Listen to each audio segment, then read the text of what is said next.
వచ్చానండి మహర్షిది. కాబట్టి లక్ష్మణుడు కొమ్మలు ఉంచి పళ్ళు కొయ్యొచ్చు, తేనె పట్ల నుంచి తేనె కారుతూ ఉంటుంది. రామ అవి మీరు తినచ్చు. అది దాటి మీరు వెడితే అక్కడ మీకు ఒక చిక్కటి వనం కనపడుతుంది. అంటే చిక్కటి వనం, చక్కటి వనం, బాగా చెట్లు దగ్గరగా ఉంటాయి. అవన్నీ పూలతో పళ్లతో నిండిపోయి ఉంటాయి. సర్వకామ ఫలాహ వృక్షా పాదపాస్తు మధుశ్రమా సర్వే చ ఋతవస్తత్ర వనే చైత్రరథేయధ. చైత్రరథం అంటే ఎప్పుడు అన్ని ఋతువులు ఉంటేదాన్ని చైత్రరథం అంటారు. అన్ని ఋతువులు ఉన్నట్టే అక్కడ ఎప్పుడు పళ్లతో, తేనె పట్లతో, పువ్వులతో ఆ చెట్లన్నీ శోభాయమానంగా ఉంటాయి. అక్కడ చక్కగా మీరు తేనె తాగొచ్చు, పళ్ళు తినచ్చు. అది దాటి వెళ్ళిన తరువాత మీరు పంపా సరోవర తీరానికి వెడతారు.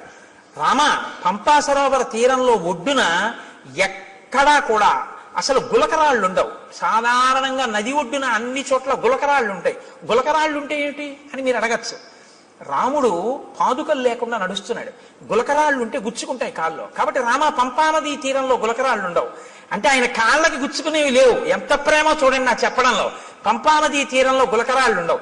ఆ నీళ్లు చల్లగా ఆ అందులో పుట్టినటువంటి పద్మముల యొక్క కింజిల్కముల నుండి రాలినటువంటి పుప్పుడితో సుగంధభరితములై తీయగా చల్లగా ఉంటాయి. ఎప్పుడు స్నానం చేద్దామా, ఎప్పుడు తాగుదామా అనిపిస్తుంది. రామ అక్కడ నాచు ఉండదు. కాబట్టి నువ్వు జాగ్రత్తగా పంచె పైకి తీసి కాలు జారుతుందేమో అని చూసుకుని వెయ్యక్కర్లేదు. ఆ కింద ఉన్నటువంటి ఇసుక నీకు కనపడుతుంది. ఆ నీరు వెండి పళ్ళెంలా ఉంటుంది, అంత స్వచ్ఛంగా ఉంటుంది. మహానందిలో ఉంటుంది సరోవరం, అలా ఉంటాయి నీళ్లు. రామ నీకు ఇంకొక విషయం చెప్తున్నాను. అక్కడ అనేకమైన పక్షులు ఆ ఒడ్డును తిరుగుతుంటాయి. వాటికి ఏం భయం ఉండదు. అవి చాలా స్వేచ్ఛగా తిరుగుతుంటాయి. అవి ఎంత రుచిగా ఉంటాయో తెలుసా రామ? ఘృతపిండోపమాన్ స్థూలాంతాన్ ద్విజాన్ భక్షయిష్యథ రోహితాన్ వక్రతుండాశ్చ నడమీనాంశ్చ రాఘవ. రామ పెద్ద పెద్ద చేపలు, ముళ్ళున్నవి, రెక్కలున్నవి ఆ నదిలో తిరుగుతుంటాయి పంపా సరోవరంలో. నీతి ముద్ద ఎలా ఉంటుందో అంత కమ్మగా ఉంటాయి అక్కడ ఉన్న పక్షులు. మాంసాహారం ఉన్న వాళ్ళు ఎవరైనా ఉంటే నోరూరే ప్రయత్నంలో ఉండకండి. కాబట్టి అంత కమ్మటి రుచి కలిగినటువంటి పక్షులు ఉంటాయి. కాబట్టి పాంసాయాం ఇషుభి మచ్చాన్ తత్ర రామ వరాన్ హతాన్ నిస్త్వక్పక్షాన్ అయస్తప్తాన్ అకృషాన్ ఏకకంటకాన్. ఎంత వివరంగా చెప్తాడంటే ఆ నదిలో కొన్ని పక్షులు ఆ నదిలో తిరుగుతుంటాయి. గండు మీనులు, సొర్ర మీనులు, రొయ్యలు, చేపలు అన్ని ఆడుకుంటుంటాయి. లక్ష్మణుడు బాణంతో గుచ్చి వాటిని పైకి తీస్తాడు. తీసి అగ్నిహోత్రం మీద ఆ బాణంతో ఇలా తిప్పితే ఎర్రగా కాల్తాయి. నువ్వు అక్కడ ఒడ్డున కూర్చోరామా, కూర్చుంటే ఒక్కొక్క చేపని కాల్చి పట్టుకొస్తాడు. ఆ పక్షిని కొట్టి కాల్చి పచనం చేసి ఆ నీతి ముద్దలా ఉన్న పక్షి మాంసం తీసుకొచ్చి పెడతాడు. చక్కగా నువ్వు ఆ ఒడ్డున కూర్చుని కమ్మగా తిన్న తర్వాత దాహం వేస్తుంది. ఎందుకంటే నీతి ముద్దలా కదా ఉంటాయి. దాహం వేస్తే లక్ష్మణుడు ఏం చేస్తారో తెలుసా? భృశంతే ఖాలతో మచ్చాన్ పంపాయాహ పుష్ప సంచయే పద్మగంధి శివం వారి సుఖశీత మనామయం ఉధృత్య సతతాక్లిష్టం రౌప్య స్ఫాటిక సన్నిభం అసౌ పుష్కరవర్ణేన లక్ష్మణ పాయిష్యతి. తామరాకులుంటాయి రామ, ఆ తామరాకులు దొప్పగా చేసి పంపా సరోవరంలోకి ఎడతాడు లక్ష్మణుడు. ఆ నీళ్లు ఎలా ఉంటాయో తెలుసా? వెండి రేకు బోర్లించినట్టు ఉంటాయి. తెల్లగా అడుగునున్నటువంటి ఇసుక కనపడుతుంటుంది. దాంట్లో బోలెడన్ని పద్మాలుంటాయి. పద్మాలకి కింజిల్కాలుంటాయి. వాటిలోంచి ఆ పుప్పుడంతా నీటి మీద పడుతుంది. అందుకని మంచి ఏదో అన్ని రకాల పదార్థాలతోటి శివాభిషేకం చేస్తే వచ్చిన తీర్థం అన్ని రుచులు కలిసి మంచి సుగంధ ద్రవ్యాలతో సువాసనతో ఎలా ఉంటుందో అలా ఉంటాయి ఆ నీళ్లు.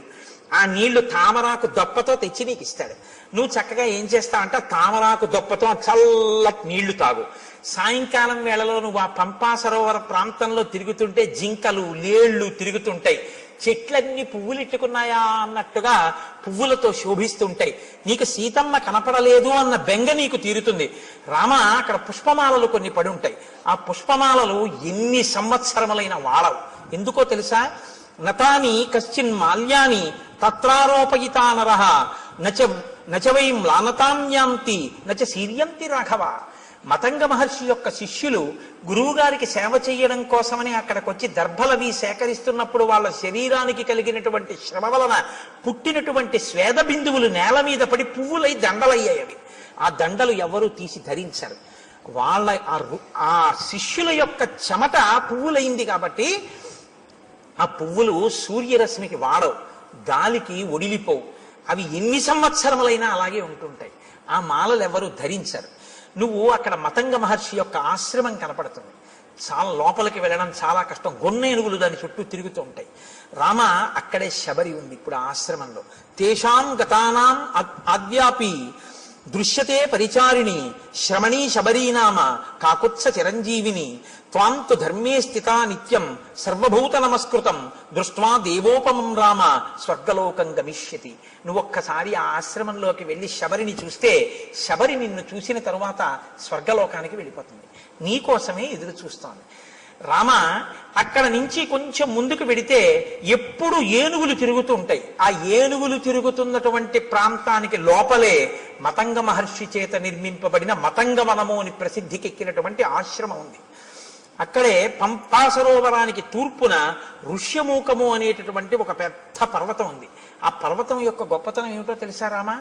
ఋష్యమూకశ్చ పంపాయా పురస్తాత్ పుష్పిత ద్రుమ సుదుఃఖారోహణో నామ శిశునాగాభిరక్షిత ఉదారో బ్రహ్మణా చైవ పూర్వకాలే వినిర్మిత శయాన పురుషో రామ తస్య శైలస్య మూర్ధని యత్ స్వప్నే లభతే విత్తం తత్ ప్రబుద్ధోది గచ్చతి నత్వేనం విషమాచారః పాపకర్మాధిరోహతి యస్తుతం విషమాచారః పాపకర్మాధిరోహతి తత్రైవ ప్రహరంత్యేనం సుప్త ఆదాయ రాక్షసాః తత్రాపి శిశునాగానాం ఆక్రంధ శ్రూయతే మహాన్ క్రీడతాం రామ పంపాయాం మతంగారణ్యవాసినాం. ఆ ఋష్యమూక పర్వత శిఖరములున్నాయే, ఆ శిఖరము పైకి ఎక్కడం చాలా చాలా కష్టం రామ. అందుకే ఆ శిఖరానికి పేరు ఏమని పిలుస్తారో తెలుసా? దాన్ని సుదుఃఖారోహణ శిఖరము అని పిలుస్తారు. ఎక్కడం చాలా కష్టం కాబట్టి ఆ శిఖరం మీదకి ఎవరూ ఎక్కలేరు.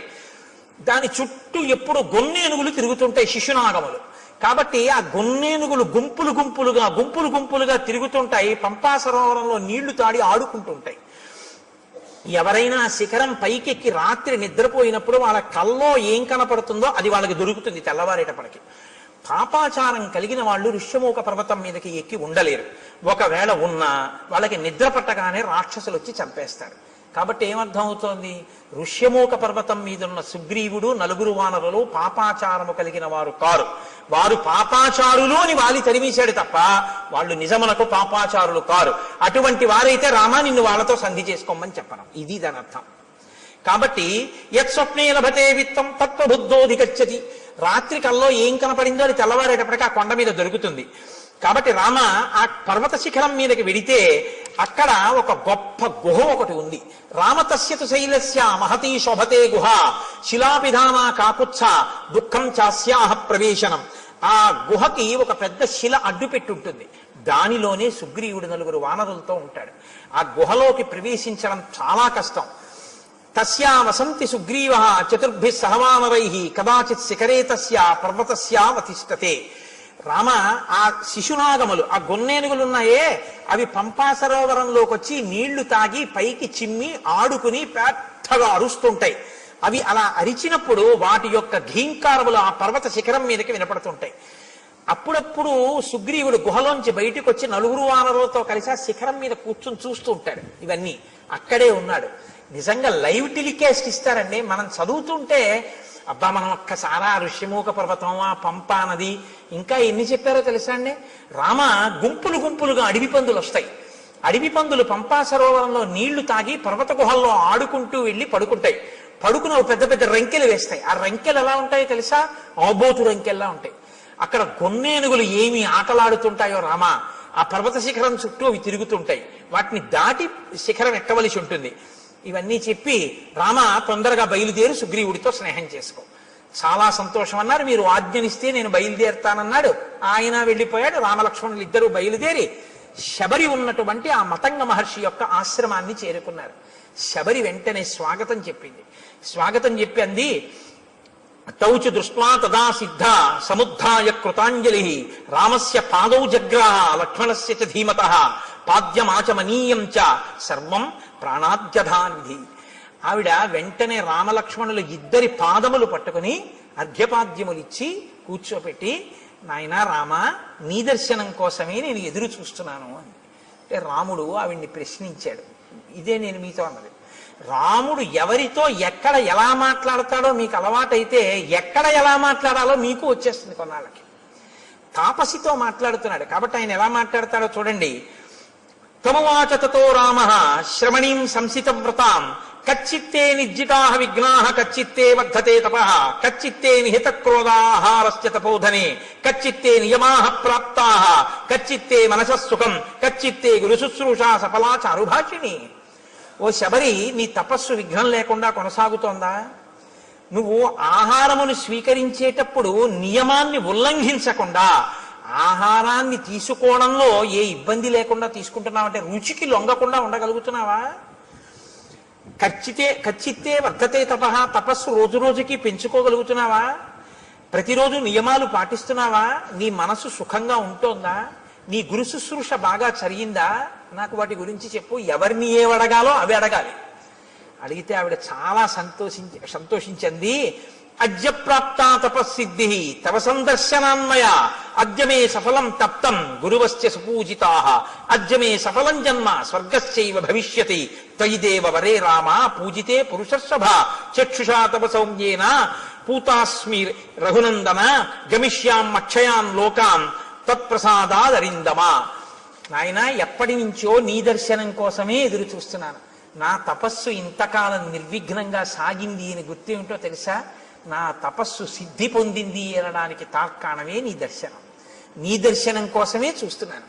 నీ దర్శనం కోసమే ఇంతకాలం నుంచి ఎదురు చూస్తూ ఉన్న నాకు ఈ కన్నులతో నిన్ను చూసే భాగ్యం కలిగింది. కాబట్టి నేను ఉన్న ప్రయోజనం పూర్తయిపోయింది. కాబట్టి నువ్వు అనుమతించిన తర్వాత ఇంకా నేను ఊర్ధ్వలోకాలకి వెళ్ళిపోతాను. మయాతు వివిధం వన్యం సంచితం పురుషర్షభ తవార్థే పురుషవ్యాఘ్ర పంపాయా స్థిర సంభవం. పంపానదీ తీరమునందు ఉన్నటువంటి అనేకమైన కందమూలములను ఫలములను నువ్వు ఎప్పుడొస్తావో నీకు పెడదామని నేను తీసుకొచ్చి దాచి ఉంచాను. అంటే మీరు ఈ మాటలో ఒక విషయం గుర్తుపెట్టుకోవాలి. శ్రద్ధ అని ఒకటి ఉంటుంది. శ్రద్ధ అంటే ఏమిటో తెలుసా అండి? ఎప్పుడో అప్పుడు రాముడు వస్తాడని తీసుకొచ్చి 2 దానిమ్మ పళ్ళు వచ్చి చూద్దాం, ఇవాళ కూడా ఇన్నాళ్ళు రాలేదు, ఇవాళ వచ్చేసాడు ఏంటలే పోన్లే, దానిమ్మ పళ్ళు 2-3 రోజులు ఉంటాయి కాబట్టి 2-3 రోజులు రాకపోతే అప్పుడు మళ్ళీ తీసుకొద్దామని పెట్టి కూర్చోవడం కాదు. ద్రాక్ష పళ్ళ గుత్తి నైవేద్యం పెట్టడానికి ద్రాక్ష పళ్ళ గుత్తి నుంచి ద్రాక్ష పళ్ళు విడతీసి కడిగి నైవేద్యం పెట్టడానికి చాలా తేడా ఉందిగా. ఉందా లేదా? నీకు గుత్తిస్తే తింటారా? విడదీసి కడిగి పట్టరా అంటారా? అనరా? ఈశ్వరుడు తినాలంటే గుత్తిలా నైవేద్యం పెడుతున్నావు. నీకు తినాలని కోరుకుంటే పూజలో అంతర్భాగం చక్కగా పళ్ళన్నీ విడదీసి నీళ్లతో కడిగి పళ్ళెంలో చక్కగా అందులో మెత్తబడిపోయిన పళ్ళు తీసేసి మిగిలిన పళ్ళు వెండి పళ్ళెంలో నీ వెండి పళ్ళెం కూడా కాదుగా, ఇచ్చారుగా పెద్ద పళ్ళెం, చక్కగా నైవేద్యం పెట్టమని అందులో చక్కగా విశాలంగా పెట్టి రామా చక్కగా మెల్లగా అమ్మ నా తల్లి సీతమ్మ లక్ష్మణయ్య ఒక్కొక్క పండు తీసుకుని హాయిగా తినండి అని ఆ పళ్ళెం అక్కడ పెట్టి ప్రశాంతంగా నివేదన చెయ్యి. నువ్వు కడిగినందుకు పొంగిపోతాడే, అది పూజ. ఓరి ఓరి ఓరి వీడు నేను తినాలని పళ్ళు కడుగుతున్నాడు సీత చూసావా అంటాడు. గుత్తి అక్కడెట్టి నైవేద్యం పెట్టాడు. ఏమండి చూసారా? అందులో చప్పబడిపోయినవి, మెత్తబడిపోయినవి, కుళ్ళిపోయినవి అన్నీ పెట్టేస్తున్నాడు. ఎదురుగుండా కనపడు గింజలు నేను విప్పి పెడుదును, కానీ తల్లి సీతమ్మ చూస్తోంది. అన్ని ద్రాక్ష పళ్ళు నువ్వే కడిగేసి అరటిపండు తొక్కలు నువ్వే తీసేసి అన్నీ పెట్టేస్తే మా ఆయనకి నేను పెట్టుకోవద్దయ్యా ప్రేమతో, అవి నాకి నేను విప్పి పెట్టుకుంటాను ఎంత బాగున్నాయో అంటోంది. అమ్మకి ఇస్తాను, అమ్మ విప్పి పెడుతుంది, ఇదిగో అమ్మ చేతిలో పెడుతున్నాను, ఇవి మీరు గింజలు ఒలుచుకు తినండి, ఇవి మాత్రం అమ్మ గింజలు ఒలిచే వరకు ఇవి తింటుండండి రామా అని మీరు భావన చేసి సంతోషంగా ఓసారి పళ్ళెం అక్కడ పెట్టి 2-3 నిమిషాలు సంతోషపడిపోయి మీ ఎదురుగుండా సీతారామ లక్ష్మణులు హనుమ ఉన్నారనుకుని అప్పుడు మీరు నైవేద్యం పెట్టి నా స్వామి తింటున్నాడు, ఆయన తింటున్నప్పుడు ఆ పళ్ళరసం కంఠంలోకి దిగుతుంటే సంతోషంగా ఆయన చూస్తున్నాడని మీరు భావన చేస్తే నన్ను నమ్మండి, అది ప్రసాదమే. ఆయన తిన్న శేషం ఇది. అసలు ఆ భావన లేకపోతే మిమ్మల్ని నైవేద్యం పెట్టమని పంపించిన ఆయన యొక్క ద్రవ్యం వృధా తప్ప ఉపయోగమే ఉండదు. కాబట్టి నేను రోజూ పంపా సరోవరం నుంచి తెచ్చాను, పళ్ళు తెచ్చి అక్కడ పెట్టాను, రామా మీరు స్వీకరించండి అక్కడ పెట్టింది. అంతేకాని కొరికి చూసింది, కొరికి చూసి పెట్టింది, ఇలాంటి పిచ్చి పిచ్చివన్నీ లేవు. ఆవిడ శుశ్రూష చేసింది గురువులకి, మతంగ మహర్షికి. ఆవిడికి తెలుసు ఎక్కడెలా ప్రవర్తించాలో. ఆవిడ శ్రద్ధ ఎక్కడా మీకు అర్థమవుతుందని నేను ఈ మాటలు చెప్పాను. నైవేద్యం పెట్టడం ద్రాక్ష పళ్ళ గుత్తి గురించి ఆవిడ అలా ప్రతిరోజు సేకరించి తీసుకొచ్చి అక్కడ పెట్టిందేమో, రాముడు వస్తాడేమో పెట్టుకోవాలి ఎప్పటి పళ్ళప్పుడు.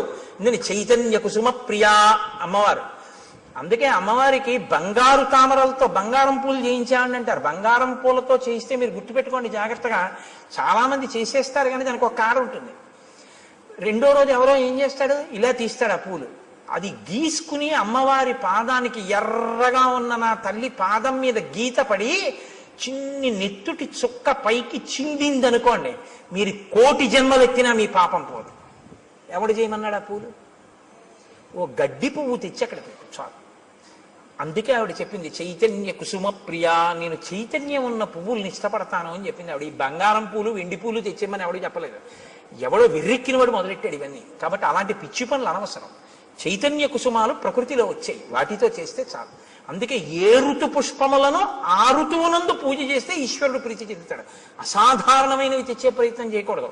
అక్కడ నీకు లభ్యమయ్యే వాటితో చేస్తేనే ఈశ్వరుడు సంతోషిస్తాడు ఎప్పుడు. శ్రద్ధ. కాబట్టి శబరి వాటినన్నింటినీ అక్కడ పెట్టింది. ఇహతే భావితాత్మానో గురవే మే మహావనే జుహావాంచక్రియే తీర్థం మంత్రవన్ మంత్రపూజితం. నాయన ఇదిగో మా గురువు గారి యొక్క గొప్పతనం ఏమిటో చూపిస్తాను రా, ఆశ్రమం చూపిస్తానని తీసుకెళ్లి గురవోమే మహావనే, మా గురువు గారు ఈ అరణ్యంలోనే తిరిగారు, ఈ ఆశ్రమంలో. ఆయన ఒకానొకప్పుడు తన మంత్రశక్తితో గంగా నదిని ఆవాహన చేశారు. ఇదిగో ఇక్కడ ఆ తీర్థం ఇప్పటికీ ప్రవహిస్తోంది ఆశ్రమంలో, చూడు. ఇయం ప్రత్యక్షస్థలీవేది ఎత్ర తేమే మనస్కృతాః పుష్పోపహారం కుర్వంతి శ్రమదుద్వేషిభిః కరైః. చాలా బడలిపోయినటువంటి నీరసంతో ఉన్న శరీరంతో ఉపవాసములు చేసి ఉన్నటువంటి శరీరం కాబట్టి భగవంతుని యందు ధ్యానంలో ఒళ్ళు మరిచిపోయిన వారు కనుక లేచి పుష్పమాల ఇలా ఉనికిపోతున్న చేత్తో స్వామికి సమర్పించారు. ఇక్కడే ఆయన అగ్నికార్యం చేశారు. వాళ్ళు వెళ్ళిపోయి చాలా కాలమైంది. నువ్వు చిత్రకూట పర్వతం మీద ఉన్నప్పుడు వాళ్ళు దివ్య విమానాలు ఎక్కి వెళ్ళిపోయారు. రామ, ఇప్పటికీ వేదులు ఎలా ప్రకాశిస్తుంటాయో చూడు, దిశలన్నీ ప్రకాశిస్తాయి ఈ వేదుల వల్ల. వాళ్ళు చేసినటువంటి అగ్నికార్యం ఇప్పటికీ అంత తేజస్సుతో ఉంది. తేషాం తప ప్రభావేన పశ్యాద్యాపి రఘుత్వః జ్యోతయంతి దిశ సర్వాః శ్రియా వేద్యోతుల ప్రభా అశక్నువద్భిస్తైర్గంతుం ఉపవాస శ్రమాలసైః చింతితేభ్యగతాన్ పశ్య సహితాన్ సప్తసాగరాన్. చింతితేభ్యాగతాన్ పశ్య, ఎంత గొప్ప మాట అండి. ఆయనట అక్కడ కూర్చుని తపస్సు చేసి హోమం చేసి సాయంకాలం సంధ్యావందనం వేళవుతోంది, లేచి వెళ్ళాలి అనుకున్నారట. కానీ అశక్నువద్భిస్తైర్గంతుం, లేచి వెళ్ళడానికి ఓపిక లేదు, ఇంకా నీరసంగా ఉంది శరీరం. ఎలా అనుకుని సప్త సాగరములారా ఇలా రండి స్నానం చేస్తానన్నారట. 7 సముద్రాలు వచ్చి ఇక్కడ ప్రవహించాయి. నా గురువు గారు ఇందులో స్నానం చేశారు రామా, చూడండి ఆవిడ. అంటే ఈ జాతి యందు ఋషుల యొక్క శక్తి ఏమిటో చూస్తున్నారు మహర్షి రామచంద్రమూర్తి. అద్యాపి నామ శుష్యంతి ప్రదేశే రఘునందన. మా గురువు గారు శిష్యులు ఇక్కడే నారచీరలు ఒంటి మీద బట్టతో స్నానం చేయాలి, చేసి ఆ బట్ట పిండి ఆరేశారు. వారి శరీరమునకు తగిలిన కారణం చేత ఆ చీరలు ఆరలేదు. అది వాళ్ళ తపశ్శక్తి. దేవకార్యాన్ని కుర్వద్భిః యానీమాని కృతాని వైః పుష్పైః కువలయై సార్థం మ్లానత్వం నోపయాంతి వై. వాళ్ళు చేతులతో ముట్టుకుని ఇక్కడ దేవతలకి పుష్పాలు సమర్పించారు. ఆ పువ్వులు ఇన్ని సంవత్సరములైన వాడవు, అలాగే ఉన్నాయి చూడు. ఇది మా గురువు గారి గొప్పతనం. కాబట్టి రామ, నేను నీ గురించి ఎదురు చూస్తున్నాను, నీకు ఆతిథ్యం ఇమ్మని మా గురువుగారు చెప్పారు. దర్శనం చేసుకుని ఆతిథ్యం ఇచ్చి రమ్మన్నారు. ఇటుగా రాముడు వస్తాడు, ఆతిథ్యం ఇవ్వడానికి ఉండాలన్నారంటే రామచంద్రమూర్తి ఆగమనానికి ఎలా ఎదురు చూశారో చూడండి. నీకు నేను స్వాగతం నెరపాను కాబట్టి ఇక నేను ఊర్ధ్వలోకాలకి వెళ్ళిపోతాను. ఎంత తేలిగ్గా చెప్పేసిందో ఆవిడ వెళ్ళిపోతానని. అంటే రాముడు లక్ష్మణుడి వంక చూసి శరభంగాశ్రమంలో చూశారు ఈ శక్తి. ఒక ఆడది, తాపసి, సన్యాసి, ఆవిడ చెప్తోంది వెళ్ళిపోతానని. ఈ దేశంలో ఆడవాళ్లు కూడా అంత తపశ్శక్తి సంపన్నులు. అనసూయని చూసాం, శబరిని చూస్తున్నాం. కాబట్టి ఇత్యుక్తా జటిలా వృద్ధ చీరకృష్ణాజినాంబర తస్మిన్ ముహూర్తే శబరి దేహం జీర్ణం జిహాసతి అనుజ్ఞాతాతు రామేణ హుత్వాత్మానం హుతాశనే జ్వలత్సావ సంకాశ స్వర్గమేవ జగామస దివ్యాభరణ సంయుక్త దివ్య మాల్యానులేపన దివ్యాంబరధరా తత్ర బభూవ ప్రియదర్శన విరాజయంతి తం దేశం విద్యుత్ సౌదామినీ యథా యత్ర తే స్మృతాత్మానో విహరంతి మహర్షయః తత్పుణ్యం శబరీస్థానం జగామాత్మ సమాధిన. ఆవిడ కట్టుకున్నటువంటి నారచీర, ఆవిడ కట్టుకున్నటువంటి కృష్ణాజినాంబరం మొదలైనటువంటి వాటిని విడిచిపెట్టేసేసి ఆవిడ ఆ ఏవి కట్టుకుందో వాటితోటే అక్కడ అగ్నిహోత్రాన్ని రగల్చి అగ్నిహోత్రంలోకి ప్రవేశించింది. తన శరీరాన్ని కూడా అగ్నిహోత్రంలో వ్రేల్చింది. ఆ శరీరము అగ్నిహోత్రమునందు తప్తమైపోతూ ఉండగా మెరుపుతీగ ఎలా ఉంటుందో అటువంటి శరీరం కింద మారిపోయి దివ్యమైనటువంటి ఆభరణములు, దివ్యమైనటువంటి వస్త్రములు ధరించినదై ఈయన చూస్తుండగానే నమస్కారం చేస్తూ స్వర్గలోకానికి చేరిపోయి, ఇత పూర్వం ఆమె సేవించిన గురువులు ఎక్కడున్నారో, ఆ గురువుల శిష్యులు ఎక్కడున్నారో అక్కడికి ఈవిడ కూడా వెళ్ళిపోయింది. గురు సేవ ఎంత గొప్పదో నిరూపిస్తుంది శబరి వృత్తాంతం. గురువు గారిని సేవించినందుకు శబరి ఆ స్థితిని పొందింది రామాయణంలో. అందుకే రాముడికి అన్నిటికన్నా ఇష్టం గురుసేవ. కాబట్టి తత్పుణ్యం శబరీస్థానం జగామాత్మ సమాధిన. ఆవిడ వెళ్ళిపోయిన తరువాత రాముడు లక్ష్మణుడితో కలిసి సప్తానంచ సముద్రాణం యేషు తీర్థేషు లక్ష్మణ ఉపస్పృష్టంచ విధివత్ పితరశ్చాపి తర్పితాః ప్రణష్టం అశుభం తత్వత్ కళ్యాణం సముపస్థితం తేన తత్వేన హృష్టం మే మనో లక్ష్మణ సంప్రతి హృదయేహి నరవ్యాఘ్ర శుభమావిర్భవిష్యతి. ఇది ఎందుకు మనం స్నానం చేయాలో తెలుసుకోవాలి. రాముడు వెంటనేట అక్కడ సప్తసాగరములను ఋషులు తీసుకొచ్చారు కదండి, అందులో స్నానం చేసి పితృతర్పణం చేశాట. చెయ్యగానే అన్నట్ట, మన దుర్దశ పోయింది లక్ష్మణ, ఇప్పుడు నా మనస్సు ఉల్లాసాన్ని పొందుతోంది, నాకు మంగళములు కనపడుతున్నాయి, నా మనస్సు ప్రసన్నమై ఏదో మంచి జరగబోతోంది అని తెలుస్తోంది. ఇంత గొప్ప తీర్థంలో స్నానం చేయడం వల్ల మన పాపం నశించింది. మీరు చెప్తే ఆశ్చర్యపోతారు. ఒకనకొకప్పుడు ఒక ఆయన చాలా ఇబ్బందుల్లో ఉండేవాడు. ఆయన వెళ్ళి స్నానం చేసే స్థితిలో లేడు. ఎందుకంటే ఆయనకు అప్పటికి ఒక యాక్సిడెంట్ అయ్యి కట్టు కట్టారు. ఆయన చాలా కష్టాల్లో ఉంటే ఒక మహాత్ముడు ఒక ఆయనతో కలిసి నేను వాళ్ళ ఇంటికి వెళ్ళడం జరిగింది. ఆయన నన్ను అడుగుతున్నాడు, ఏమండి నేను చాలా ఇబ్బందుల్లో ఉన్నాను, సాధారణంగా ఇలాంటి ప్రశ్నలు ఏదో ఈయన చెప్పగలను అనుకుంటా, రామాయణం చెప్తావని చెప్పగలనా, ఏదో పాపం వాళ్ళ సంతోషం అడుగుతుంటారు, ఏం చేయమంటారు అంటే నేను ఆలోచిస్తున్నాను ఏం చేయమని చెప్దాం. యాక్సిడెంట్ అయింది, కాళ్ళు విరిగిపోయి కట్లు కట్టేశారు, ఏం చేయమని చెప్తే ఏం చేయగలడు అని ఆలోచిస్తుంటే నాతో వచ్చిన మహాత్ముడు పక్కుని నవ్వి అన్నారు, ఎందుకంటే దానికి అంత బాధపడతారు, ఇక మీకేమీ అవదు, పుష్కరం నుంచి సీసాతో నీళ్లు తెచ్చుకు చల్లుకోకండి, కారు చేయించుకుని మీ ఊళ్ళో పుష్కరాలు అవుతున్నాయిగా, గోదావరి పుష్కరాలు, ఒక్కసారి నదిపాయం మీకు దగ్గరగా ఎక్కడుందో అక్కడికి వెళ్ళి ఆ ఒడ్డున కూర్చుని ఇలా వంగండి, కింద కట్లు తడవకూడదు కానీ తల తడవచ్చుగా, గోదావరిలో నీళ్లు తీసుకొచ్చి సంకల్పంతో మీ తల మించి కంఠం తడిచే వరకు పోసుకోండి, తడిబట్టతో ఒళ్ళు తుడుచుకుని ఇంటికి రండి, మీ దరిద్రం అక్కడతో పోతుంది అన్నాడు. మీరు నమ్ముతారా? నేను యథార్థం చెప్తున్నా, రామాయణం చెప్తూ. ఆయన నిజంగా వెళ్ళి ఆ పుష్కర స్నానం చేశాడు అంతే. ఇవాళ ఆయన ఎంత సంతోషంగా ఉన్నాడో, ఇక మళ్ళీ ఆయన ఏమీ పట్టుకోలేదు. తీర్థస్నానం అంటే ఉత్తినే రాలేదండి, మహాత్ముల యొక్క సంకల్ప శక్తితో వచ్చాయి. ఒక గోదావరి ఉత్తినే రాలేదు, గౌతమ మహర్షి యొక్క తపఫలం. అందుకే నదులు ఎక్కడెక్కడ ఈశ్వరుడు ఉంటే అక్కడికక్కడికి వెళ్ళి చుట్టుకుంటాయి. ఎవరి దారి నేర్పారని? కృష్ణమ్మ ఉంది, విజయవాడ కనకదుర్గమ్మని సేవిస్తుంది, మంగళగిరి వెడుతుంది, అమరేశ్వరుణ్ణి సేవిస్తుంది. అక్కడి నుంచి ఎవరు చెప్పారని? శ్రీశైలం వెళ్ళిపోతుంది, ఆ లోయల్లో వెళ్ళిపోయి అక్కడికి వెళ్ళి ఆ పాతాళ గంగా జలమజ్జన నిర్మలాంగా భస్మ త్రిపుండ్ర సమలంకృత పాల భాగా గాయంతి దేవముని భక్త జనాభవంతం శ్రీమల్లికార్జున విభో తవ సుప్రభాతం అన్నీ వదిలిపెట్టి శ్రీగిరిని చుట్టుకుంటుంది, దానికి ప్రదక్షిణం చేసి వెళ్ళిపోతుంది. ఎవరు నేర్పారు నదికి? ఆ నదుల గొప్పతనం అవే, అవి ఈశ్వరుణ్ణి సేవిస్తాయి. ఋషులు తీసుకొచ్చారు వాటిని. మాకు దక్షారామంలో సప్తగోదావరి అని ఉంది, ఋషులు తీసుకొచ్చారు. దాని స్నానమే, దాని ఫలితమే. కాబట్టి రాముడు స్నానం చెయ్యగానే ప్రసన్నుడయ్యాడు. స్నానం శక్తి ఇస్తుందా అండి అంటే నువ్వు ఆ నమ్మకంతో చేసి చూడు. నీకు టాబ్లెట్ లో ఏ కంపోజిషన్ ఉందో అందులో ఏముందో నీకు విరేచనాలు అవుతుంటే నీకు ఏ సూక్ష్మ క్రిముల వల్ల వచ్చాయో ఇది వేసుకుంటే నీ రక్తంలో ఎలా కలుస్తుందో ఆ బ్యాక్టీరియా ఎలా చచ్చిపోతుందో నీకు తెలిస్తే చచ్చిపోయా? డాక్టర్ గారు 3 పూట్ల వేసుకోమన్నాడు, వేసుకున్నావు, చచ్చిపోయా లేదా? విరేచనాలు తగ్గాయా లేదా? డాక్టర్ గారు చెప్తే మాత్రం నేను ఎలా వేసుకుంటానండి, ఇందులో ఏముందో నాకు తెలియాలండి, తెలిస్తేనే నేను వేసుకుంటానండి అంటే ఒక్కలాడి తగ్గదు. నీ నమ్మకం ప్రధానం. మణి, మంత్రము, ఔషధము మూడింటికే నమ్మకం.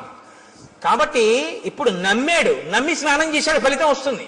విశ్వాసమే ఈశ్వరుడు. మనం ఒక ఎక్కడికైనా పవిత్రమైన చోటుకెడితే తీర్థస్నానం తప్పకుండా చెయ్యాలి. కాబట్టి రాముడు ఆ స్నానం చేసి ఉల్లాసాన్ని పొందాడు. పొంది సంతోషించి లక్ష్మణుడితో కలిసి నువ్వు వెళ్ళి ఋష్యమూక పర్వతం మీద సుగ్రీవుణ్ణి కలుసుకో అని చెప్పి ఆనందంగా ఇద్దరూ కలిసి ఆ పంపా సరోవరంలో తిరుగుతూ ఇంకా సుగ్రీవుని యొక్క దర్శనం కోసమని ఎదురు చూస్తున్నారు. రేపటి రోజున మహానుభావుడు హనుమ, సుగ్రీవుడు ఆ వానరుల యొక్క దర్శనం, సీతమ్మ తల్లి జాడ కనిపెట్టడం వైపుకి కథ తిరుగుతుంది. ఇక్కడతో అరణ్యకాండ పూర్తయింది. కాబట్టి మనం ఒక్కసారి రామనామం చెప్పుకుని 11 పర్యాయాలు సంతోషంగా తర్వాత మంగళహారతి ఇచ్చిన తర్వాత ప్రసాదం స్వీకరించి బయలుదేరదాం. నారదాది మహామునీంద్రులు నమ్మినది శ్రీరామనామము, రామనామము. నీవు నేనను భేదమేమియు లేకయున్నది రామనామము. రామనామము రామనామము రమ్యమైనది రామనామము. గౌరికిది ఉపదేశ నామము, కమలజుడు జపించు నామము. రామనామము రామనామము రమ్యమైనది రామనామము. గోచరంబగు జగము లోపల గోప్యమైనది రామనామము. రామనామము రామనామము రమ్యమైనది రామనామము. వాదభేదాతీతమగు వైరాగ్యమే శ్రీరామనామము. రామనామము రామనామము రమ్యమైనది రామనామము. సకల జీవులలోన వెలిగే సాక్షిభూతము రామనామము. రామనామము రామనామము రమ్యమైనది రామనామము. శిష్ట జనముల దివ్య దృష్టికి స్పష్టమగు శ్రీరామనామము. రామనామము రామనామము రమ్యమైనది రామనామము. పాలుమీ గడ పంచదారల పక్వమే శ్రీరామనామము. రామనామము రామనామము రమ్యమైనది రామనామము. సిద్ధమూర్తులు మాటి మాటికి చేయున్నది శ్రీరామనామము. రామనామము రామనామము. జానకీ హృత్కమలమందున అలరుచున్నది రామనామము. రామనామము రమ్యమైనది